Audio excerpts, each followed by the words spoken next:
Coming up, a storm leaves a mess around Valdosta. And your peanut butter may be recalled. Your News Valdosta starts now.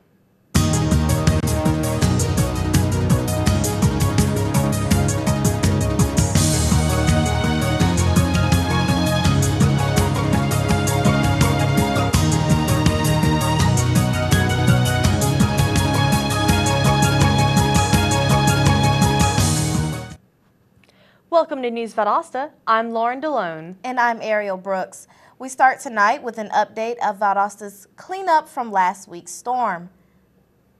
The National Weather Service says the heavy winds, rain, and hail that struck Valdosta without warning on Thursday was a strong downdraft, something often too sudden to predict. Downdrafts happen when severe thunderstorms build up heavy moisture and dry air outside the storm forces precipitation down faster than normal. This formed a strong downdraft capable of slinging hail at dangerous speeds. Valdosta's Deputy City Manager for Operations, John Whitehead, says this particular storm literally formed on top of Valdosta. And Valdosta residents are still cleaning up after that sudden storm hit Valdosta last Thursday. News Valdosta's Shalonda Martin has more. Valdosta received 3 inches of rain during Thursday's storm that came down at an angle. 2 trees caused a natural roadblock on Brookwood Drive near the south entrance of the Fine Arts Building at Valdosta State University. I saw the trees whipping back and forth, and the car in front of me had a tree come down right in front of them, and of course I was very scared for them. And then I saw this tree coming, and I thought it was going to just get on my whole car. So I stopped, obviously. More uprooted trees took down power lines on North Patterson and surrounding streets. And students and staff of VSU came out after the rain stopped to look at the overturned trees and damages. Lowndes County Public Works sent cleanup and chainsaw crews to cut fallen trees, including several oak and pine trees. We're going to have to wait for the city to come and remove the trees. That may take about an hour, maybe an hour and a half, something like that. And then we're going to have someone come in. I think that is AT&T's pole. They're going to come in and replace that pole. That may take another couple of hours. After they get here, it may take a couple of hours. Power was restored in homes late Thursday night and early Friday morning. Luckily, there were no reported injuries, and crews are on call trying to get the city back to normal. With News Valdosta, I'm Shalonda Martin. The mother of a 3-year-old boy found wandering the street naked in Newport Richey, Florida, has been arrested. 41-year-old Kelly Gibbs was arrested Saturday and is charged with child neglect, resisting an officer without violence, and failure to obtain a replacement driver's license. A child protection investigator will be investigating this case. According to Pennsylvania, Massachusetts, and Rhode Island Departments of Health, Trader Joe's Valencia Creamy Salted Peanut Butter made with sea salt is probably connected to 29 cases of salmonella. The product is available online, and the company is recalling the peanut butter. In an effort to assist in the recall, Trader Joe's is offering to exchange the tainted product for the customers. The problem is being investigated by the Pennsylvania Department of Health and the Centers for Disease Control. According to a study published in the journal Nature, scientists found 4 major classes of cancer after completing a major analysis of breast cancer genetics. The new discovery suggests one type of breast cancer may be exposed to drugs that already worked against ovarian cancer. Rather than focusing more on where cancer comes into the body, the study is the most current example of the biological details of tumors. Researchers hope to find cancer's genetic weaknesses in order to have better drug targeting. Coming up, voter registration before the November election. And a look at your weather forecast. Stay with us.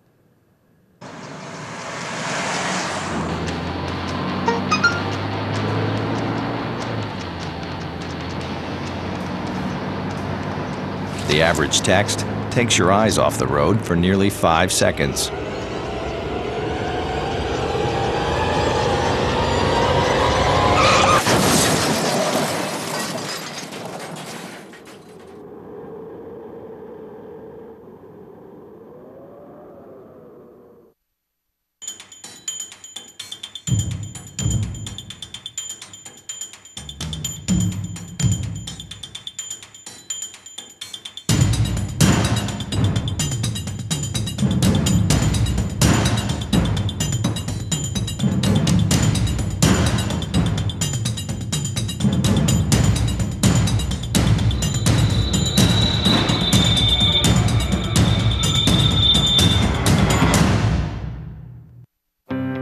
every moment matters and a hand reaches out. When someone gives blood and a life is saved.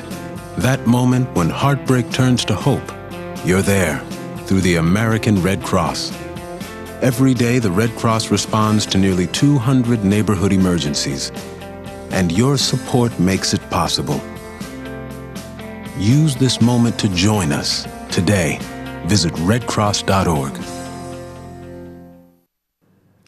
Welcome back to News Valdosta. A number of political stories are making the news today. One new poll shows that Mitt Romney is up by 14 points among middle-class voters. This comes after last week's release of some controversial comments. In those comments, Romney said that 47% of voters received government assistance, so he expected them to vote for Obama. Later, some of those 47% were found to include deployed military members, the elderly, some students, and the working poor. Right now, polls show Romney and Obama are virtually tied nationally with a dead heat in Florida. Both men are expected to campaign in the Sunshine State next week. With just a little over a week until the first presidential debate, both President Obama and Mitt Romney are strategizing on how to take advantage of the head-to-head face-off this October. Republican pollster Whit Ayers says Romney needs to use the debate to address the economy, which is the #1 issue for most Americans. National polls show the candidates virtually tied in Florida, Ohio, Nevada, and Wisconsin. However, the president has pulled ahead in Colorado and Nevada. These states are key for this coming November. However, new poll results for rural areas and swing states show Romney with a lead over Obama. With the conventions over, the debates are the last opportunity for Obama and Romney to reach audiences before the presidential election. As the November election approaches, more people are getting registered to vote. News Valdosta's Corey Anderson tells us about a VSU rally that just signed up 32 new voters. Valdosta State University's Women and Gender Studies and NAACP hosted the Vote Because Your Life Depends on It voter rally last Thursday. The rally registered students to vote on the front lawn. I haven't decided yet, but I'm leaning more towards Romney just for a change. I feel like a lot of things haven't really changed since Obama got in office, as promised, so hoping to see what else can come in the next 4 years. Voting registration ends on October 8th, and early voting begins on October 15th and will last until November 2nd. Votes can be cast at the Board of Elections office on weekdays from 8 a.m. to 5 p.m. The general election will be held on November 6th. Obama, and because I feel like he's more for students. I also happen to be a lesbian, and he's all about some gay rights. It's always a good thing. And I just agree with his policies a lot more than Romney's. To vote, you must show a government-issued ID. Acceptable forms of ID include a driver's license, military ID, or your school ID. You can also contact the Board of Elections for a free photo identification if needed. We have been just delighted with the enthusiasm that the students who are registering are showing. They're delighted to be registering, and they're excited about voting. Free rides to the polling places are available to those who need them. For more information, you can contact the local Republican and Democratic county parties. You must be registered with your local precinct to be able to vote there. Voting registration and exercising your right to vote is an important part of your citizenship. With News Valdosta, this is Corey Anderson.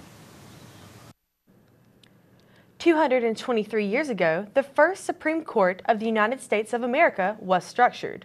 The Judiciary Act of 1789 was signed by George Washington to establish a judiciary system. The first Supreme Court was made up of 6 justices that were assigned to serve until death. John Jay was the first Chief Justice. The Supreme Court is the highest court in the nation. Thousands of cases are submitted for review, but only a handful are accepted by the court every year. Taking a look at your local weather, fall is in the air as Valdostans woke up to cooler temperatures this morning. Today will be mostly sunny with a high in the mid-80s. Tonight will bring more fall temperatures with a low in the upper 50s with clear skies.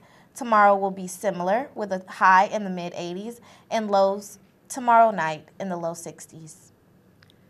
Coming up, who were the big winners from the Emmy Awards last night? And find out what the next special holiday for today is. Stay with us. Today is Saturday. Today is Saturday. Yeah. Salad on Saturday, fruit on Friday, throw a ball Thursday. Water Wednesday, touch your toes Tuesday. Let's move Monday, swap the snacks Sunday. All the healthy children eat well and move a lot. And move a lot. And move a lot. Eat well and move a lot. 60 minutes of physical activity a day and eating well can help get your child healthy. So keep them active and eating well every day. Skip a rope Saturday, freeze tag Friday, tap dance Thursday. Whole grains Wednesday, try a veggie Tuesday. Let's move Monday, split the sweet Sunday. Eat well and move a lot. Today is Saturday. Yeah. Today is Saturday. All the healthy children, all the healthy children. Get ideas. Get involved. Get going at letsmove.gov. That's letsmove.gov.